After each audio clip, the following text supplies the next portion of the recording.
kandi ni ukuvuga ngo nta n'isano afitanye n'Imana, kuko Yesu Kristo niwe muhuza, ni umuhuza hagati y'Imana n'abantu. Rero udafite uwo mwuka wa Kristo ntaba ari uwe, nta n'isano afitanye nawe kandi nta n'isano afitanye n'Imana. Ya mibiri ikomoka kwa ba data na mama, iyo mibiri irapfa, izapfa. Ariko niyo mpamvu dukwiye noneho guhindura identite, tukabyarwa n'Imana idapfa.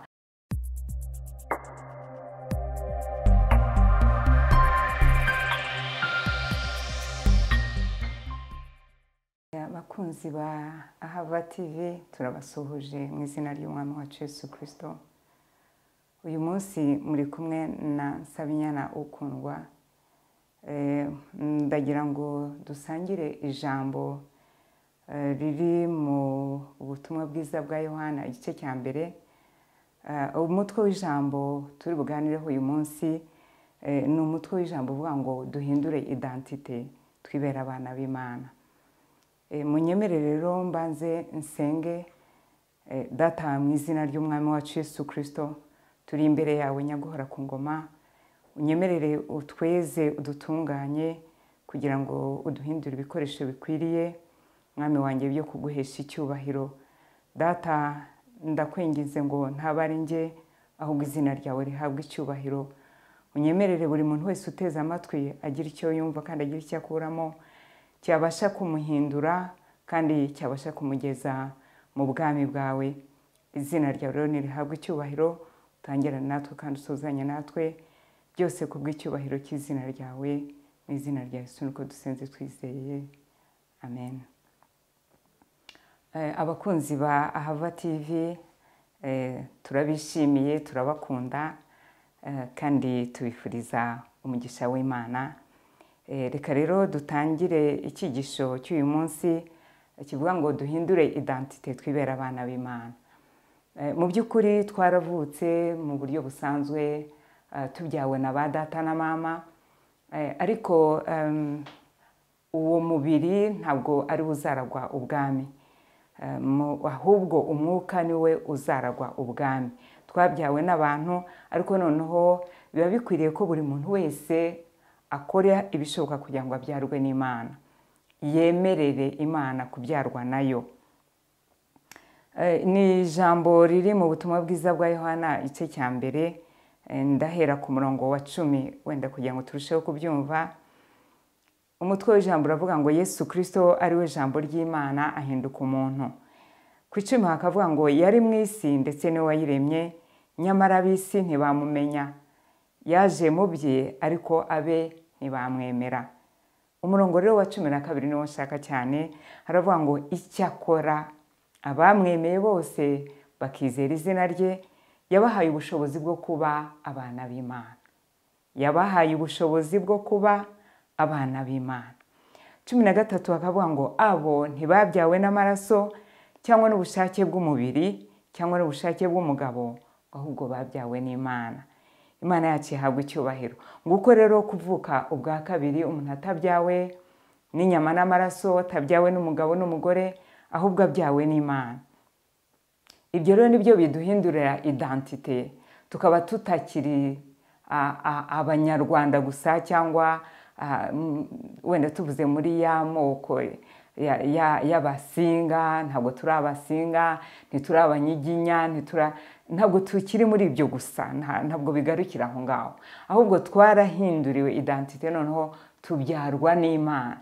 Ntabwo tukibyarwa n'aba Sibomana, n'aba Marigarita, n'aba Sindika ubwabo n'abandi nk'abo ngabo, ahubwo noneho twabyawe n'Imana. Iyo ugeze mu butumwa bwiza bwa Yohana nanone igice ni icya 3, ku nkuru ya Nikodemo na Yesu Kristo, Yesu aramubwira ati, umurongo wa 3 haravuze ngo Yesu aramusubiza ati, nukuri nukuri ndakubwira yuko umuntu utabyawe ubwa kabiri atabasha kubona ubwami bw'Imana. Nikodemo aramubaza ati, mbese umuntu yabasha ate kubyarwa akuze? Yakongera agasubira mu nda ya nyina akavuka? Nikodemo akabyarwa, umurongo wa 5 uravuga ngo Yesu aramusubiza ati ni ukuri ndakubwira yuko umuntu utabyawe n'amazi n'umwuka atabasha kwinjira mu bwami bw'Imana. Umurongo nashakaga cyane n'uyu wa 6 uravuga ngo ikibyarwa n'umubiri nacyo ni umubiri, n'ikibyarwa n'umwuka nacyo ni umwuka. Imana yacishimwe cyane. Rero biradukwiriye kuvuka ubwa kabiri tutabyawe n'inyama n'amaraso, ahubwo tubyawe mu buryo bw'umwuka, tubyawe n'Imana. Kuko Imana ni umwuka, n'abana bayo bakwiye kuba ari abana b'umwuka. Imana yacu itugire neza cyane.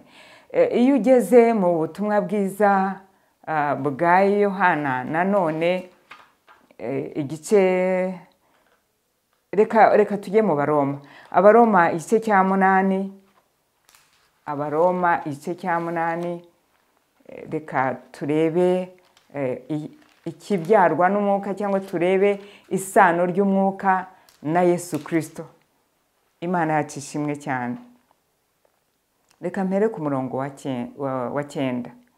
Haravuze ngo ariko mwebwe ntimuri aba kamere, ahubwo muri ab'umwuka, niba umwuka w'Imana aba muri mwe.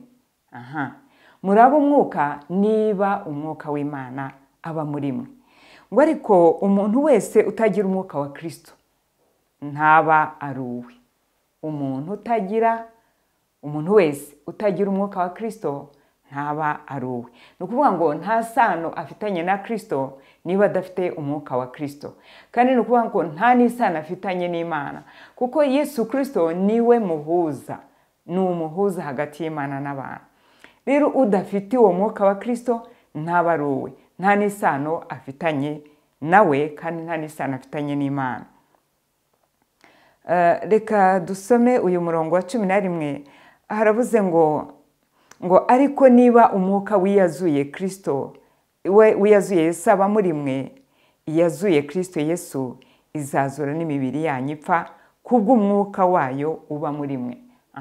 Kubera iki? Kubera ko ya mibiri irapfa, ya yindi ikomoka kwaba sibomana cyangwa kwaba, mumbabarire niba hari ufite umubyeyi witwa gutyo, ni urugero ndimo gutanga. Ya mibiri ikomoka kwa ba data na mama, iyo mibiri irapfa, izapfa. Ariko niyo mpamvu dukwiye noneho guhindura identite, tukabyarwa n'Imana idapfa, tukabyarwa mu buryo bw'umwuka, tubyawe n'Imana idapfa, kugira ngo natwe tuzabeho ubudapfa. Imana yacu ihabwe icyubahiro.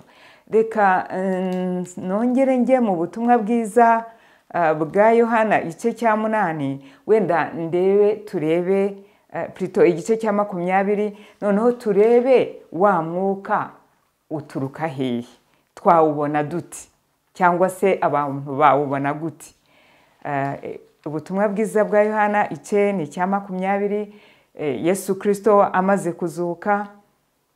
Iyo ugeze ku murongo wa 19 haravuga ngo nuko kuri uwo munsi bugorobye, ari wo munsi w'iminsi 7, abigishwa bari bateraniye mu nzu, inzugi zikinze, kuko batinyaga Abayuda. Yesu araza ahagarara hagati yabo, arababwira ati amahoro abe muri mwe. Amaze kuvuga atyo abereka ibiganza bye n'urubavu rwe. Abigishwa babonye umwami baranezerwa. Haleluya. Abigishwa babonye umwami baranezerwa. Imana yacishimwe cyane. Umurongo wa 21 uravuga ngo Yesu yongera kubabwira ati amahoro abe muri mwe. Ngo uko data yantumye, Imana yacu ihabwe icyubahiro, niko nanjye mbatumye. Uko data yantumye niko nanjye mbatumye. Amaze kuvuga atyo abahumekeraho. Uyu ni umurongo wa 22. Amaze kuvuga atyo abahumekeraho ati nimwakire umwuka wera. Imana yacishimwe cyane. Ngo abo muzababarira ibyaha bose bazaba bababariwe, abo mutazababarira ibyaha bose bazaba batabibabariwe. Mu by'ukuri umurongo nashakaga ni uvuga ngo abahumekeraho umwuka wera. Rero umwuka wa Kristo niwe uduhindura abana b'Imana. Iyo tudafite umwuka wa Kristo muri twe, tuba tukiri aba kamere, tuba tukiri abo kwa ba data na mama nyine, tuba tukiri muri ya moko y'iwacu, tuba tukiri muri za nzangano z'iwacu, tuba tukiri muri bya bindi byose nyine bya kamere. Ariko uwakira umwuka wa Kristo ahabwa kamere y'Imana, y'ubumana, noneho ntahindura identite gusa ngo abe umwana w'Imana, ahubwo ahindura na kamere. Imana yacu itugire neza cyane, agatangira kwitwara nk'umwana w'Imana nyine, kuko umwana w'umuntu yitwara nk'abantu. Umwana w'inka cyangwa inyana y'inka yitwara nk'inka, umwana w'ihene akitwara nk'ihene. Natwe rero abana b'Imana bitwara nk'Imana.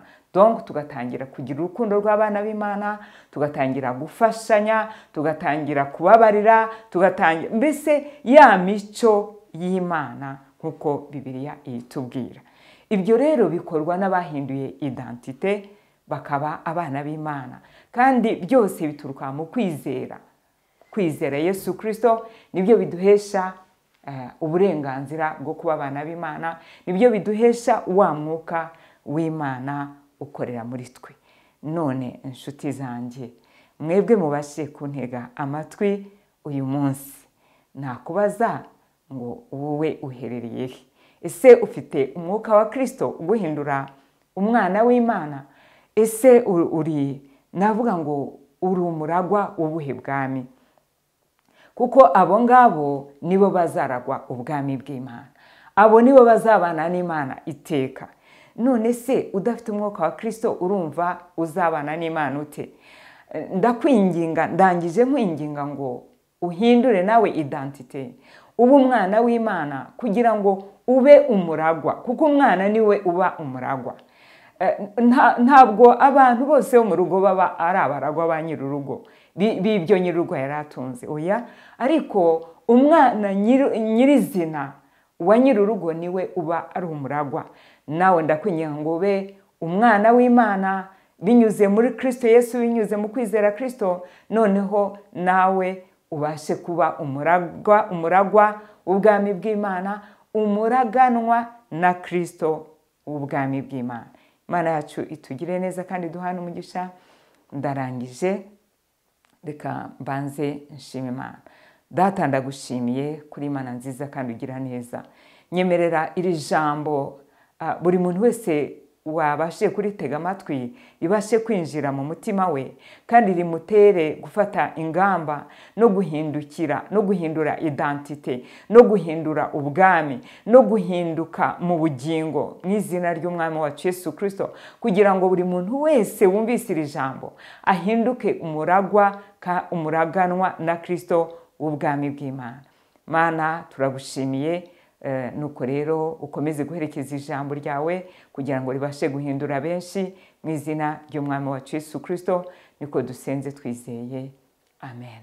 Ndangije rero basezeraho, ariko nanabinginga ngo buri muntu wese ubashije kubona iki cyigisho ubashe kugisangiza n'abandi, kugira ngo benshi twese hamwe tuzahurire mu bwami bwa Data, binyuze mu guhindura identite no kwizera Kristo no kuba abana b'Imana.